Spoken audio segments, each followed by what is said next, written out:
So balancing our hormones is so critical, right? We want the key nutrients to make sure that we take the key nutrients so that our hormones remain balanced.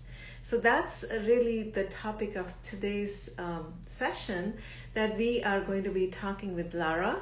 Lara is a Canadian who focuses on women's health issues. Okay, and specifically we women have more issues with the hormone imbalance than men. Hi Laura, how are you? Hi, I'm well. How are you doing? Great, well, great to see you. Likewise. Yeah. So I was just telling our viewers, how important it is that the key nutrients to ensure our hormones remain balanced. And Lara, you are a holistic nutritionist from Canada. You focus on the women's health, more or less. Yes, absolutely. Yeah. Hormone and gut health are my two specialties. But that seems to be the universal problem right now with most of us. Yeah, absolutely. Okay, Yeah. so let's just start with the. I know there are so many hormones in our body, right? So let's just and this is a quick session, 15-minute session. We just want to give a tidbit to our viewers, what the symptoms could be for hormone imbalance, and then we'll move on to what can we do on a high level to make sure our hormones Sure. stay in balance. Yeah. So, I mean, signs of imbalances are varied. It really depends on the hormones that we're talking about, right? Like we have so Yeah. many hormones in the body and they govern everything that happens from digestive, so like insulin and thyroid hormones to reproductive hormones like progesterone and estrogen to our stress hormones, cortisol Yeah. and adrenaline. And they all work like together. Mm-hmm. They're all intertwined. You can't have one without the other. So if one is imbalanced, you find an imbalance in every area. Mm-hmm. So, some symptoms like, cortisol, if the adrenals are fatigued, you'll feel either, one of the main symptoms is your sleep wake cycles will be disturbed. So you'll feel like you need, you're in a rush of adrenaline or a second wind at night, whereas, Mm-hmm. you'll feel sluggish during the day.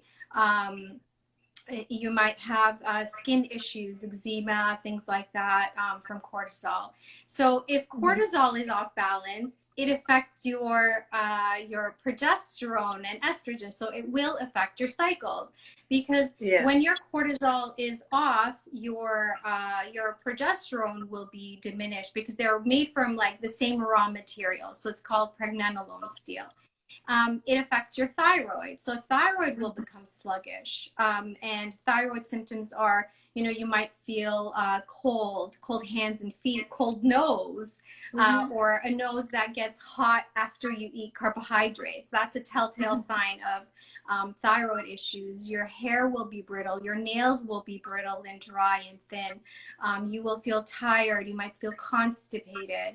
And progesterone and estrogen are like seesaw. Yeah. So when one is off, the other is off. So, issues will be like perimenopausal issues, like your hormones are all out of the place and you're feeling tired and bloated and irritable.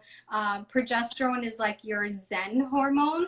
Mm-hmm. So if you're feeling like frazzled, you're moving from one thing to the other, you're feeling agitated, Mm-hmm. your periods are either shortened or irregular, that's Mm-hmm. that's a progesterone issue.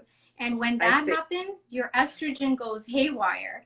So you can get estrogen dominant issues Yeah. like, really heavy periods, real strong PMS issues, breast tenderness, bloating, and all that stuff that we're familiar with, like PMS kind of symptoms that will happen when your estrogen levels go off, and it could go further, right? Like estrogen dominance could develop, and yeah. So those are kind of the symptoms. It's a very quick high level. There's lots of detail to go with it, but that's just a general synopsis of kind of how the hormones are interrelated. And when Yeah. one goes off, the others are definitely impacted. Yeah, no, I think, I mean, what you said is so true. Like, if we are stressed out and everything kind of goes out of whack, right? Our digestive system, our mental health, so it's all correlated to your point.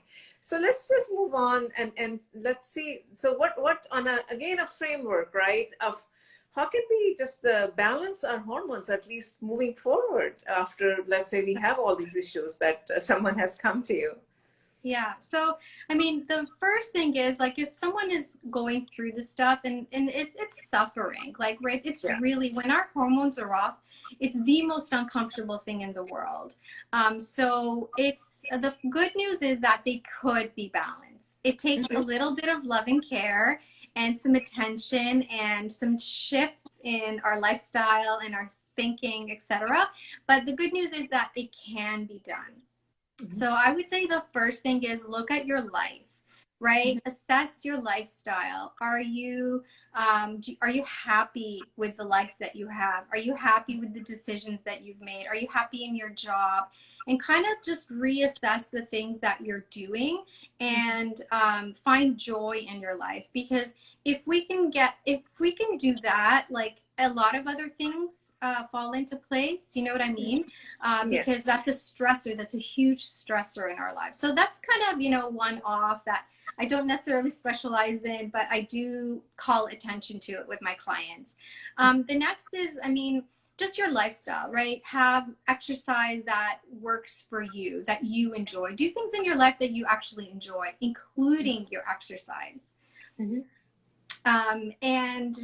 So exercise, moderate movements. It really depends on what's going on. Like if you are extremely stressed, then I wouldn't say, do hot yoga or a HIIT class because that's going to further put stress in your life. So Mhm. depending on where you are will require different exercise. So start with things that you enjoy, but Mhm. move your body, and integrate breathing into your exercises so you can get the right things that the body needs. And sleep, work on your sleep, work Yeah. on your thought life, integrate gratitude into your life, like change your mind so you can focus on the positive things instead of the negative, and Mhm. make sure that you're getting good quality sleep because sleep is like the one of the most critical things. Like our cells are rejuvenating and cleansing, our body is detoxifying in our sleep, and cancer cells are being eaten out by your white blood cells. A lot is happening in our sleep. So if we're Mhm. stealing from our sleep, we're definitely doing our body a disservice. So that's kind of the lifestyle stuff. And then, of Yeah. course, what I focus on is really the nourishment. So Mhm. eat things that are right for your body. And Mhm. there's a framework that applies to almost everybody, but the details are a little bit different depending on what's going on in your unique body. Like I love to read research papers, and there's not one diet that works for everybody. That's the conclusion that, researchers have drawn because, you look at like high fat, low carb, low fat, high carb, the whole gamut. Oh, And yeah. right? And in the research, what they found is that in each diet, there's a group of people that does extremely well with that diet. They lose Mhm. weight, they feel great. And then other people's don't. And it's not Mhm. because they haven't followed the diet. It just depends on what's going on in your body. So the first thing that I teach is really connect with your body, understand what your body likes, right? Mhm. So, and it doesn't mean that if let's say I don't know, grains, you don't do well with grains today, Mhm. it doesn't mean that grains are cut out for life. Mhm. The a balanced body should be able to tolerate everything in moderation. It's Mhm. just an indication that there's an underlying issue I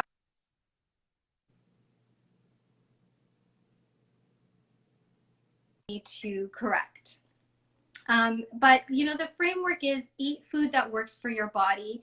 But I do ascribe to Mhm. certain things, like have 3 balanced meals in a day. If you need, eat snacks in between, but your meals should be so well balanced that you really don't need snacking. They should keep you for 3 to 4 hours.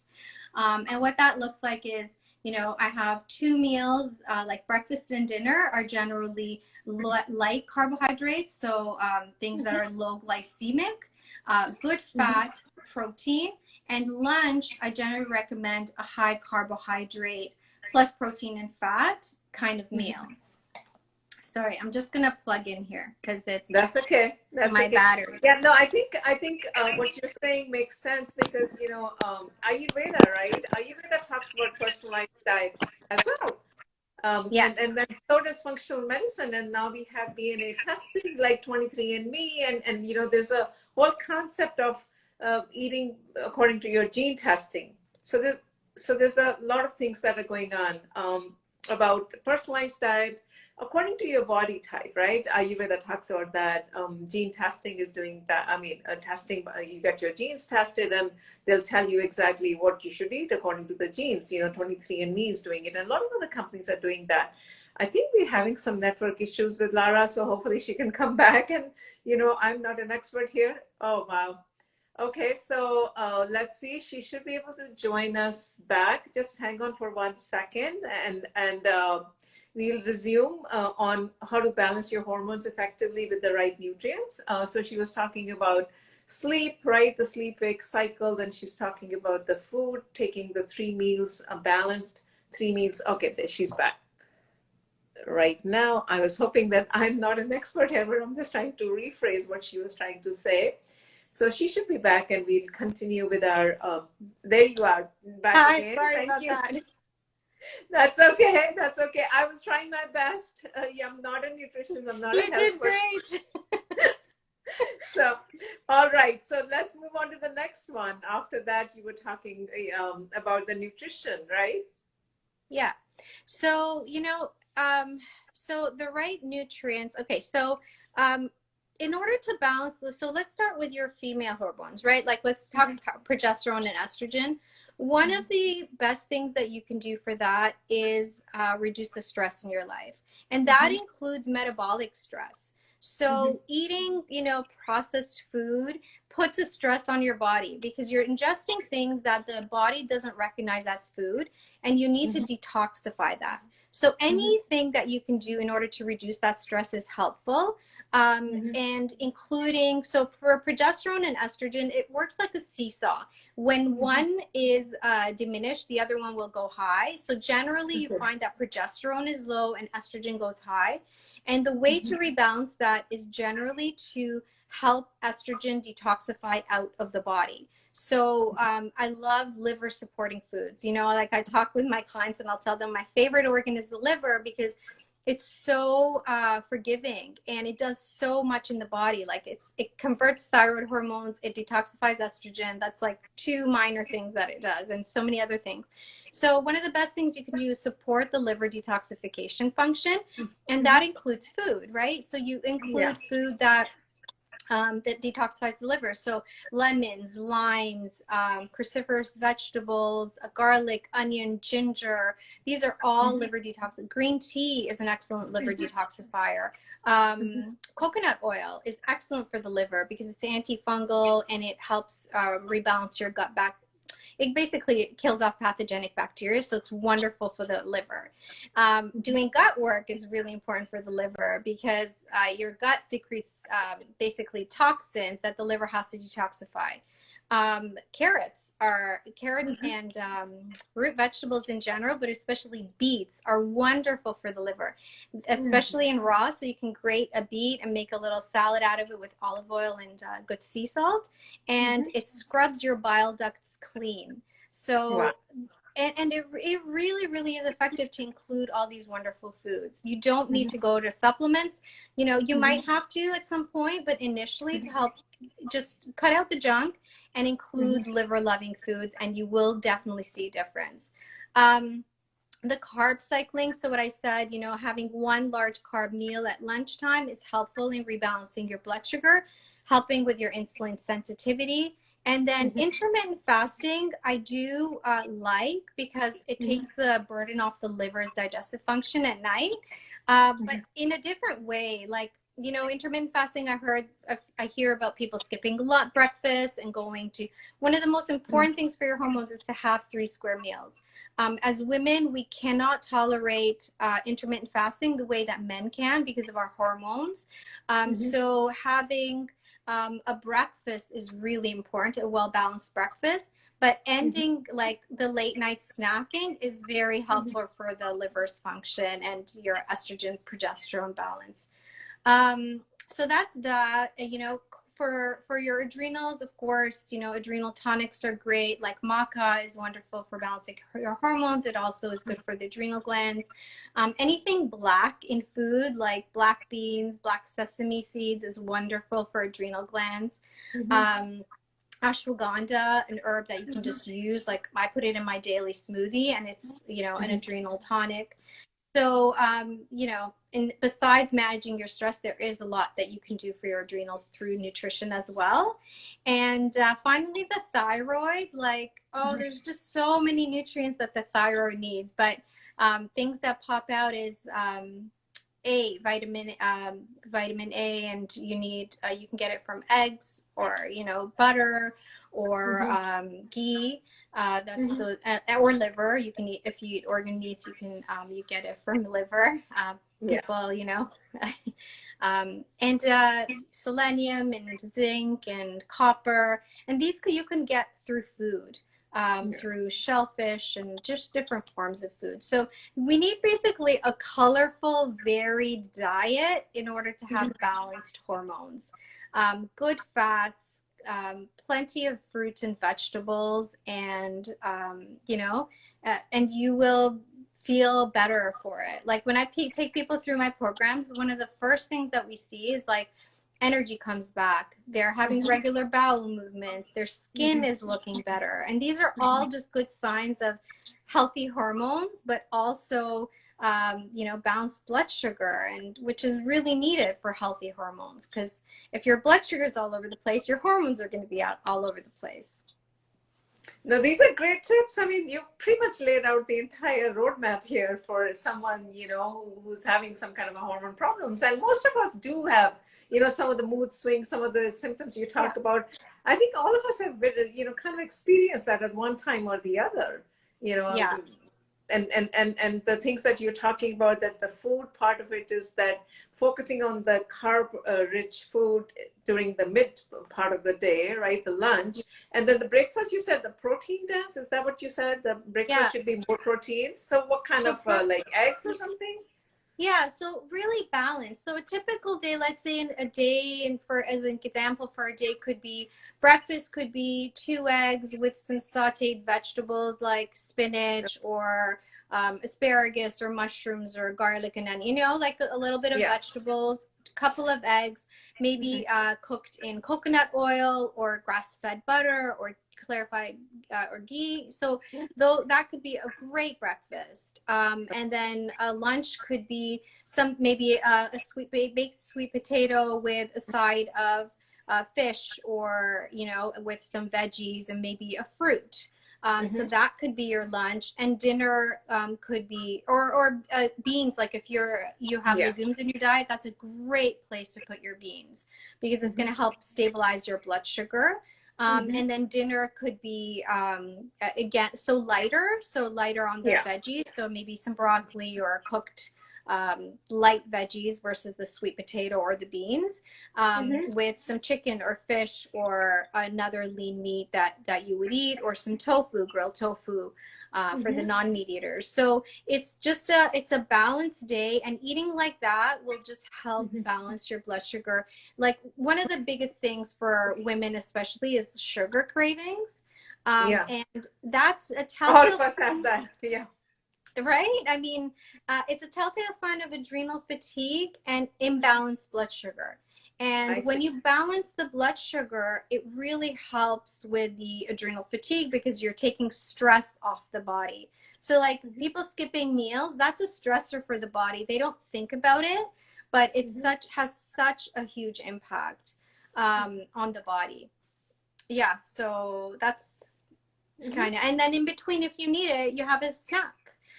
You can have, a handful of nuts, or with a piece of fruit. So it's not like you cut out carbs altogether. It's just the very heavy starchy carbs are in one meal, because that basically it gives you better metabolism of carbohydrates. So it helps you with insulin sensitivity, is how they describe it in the research.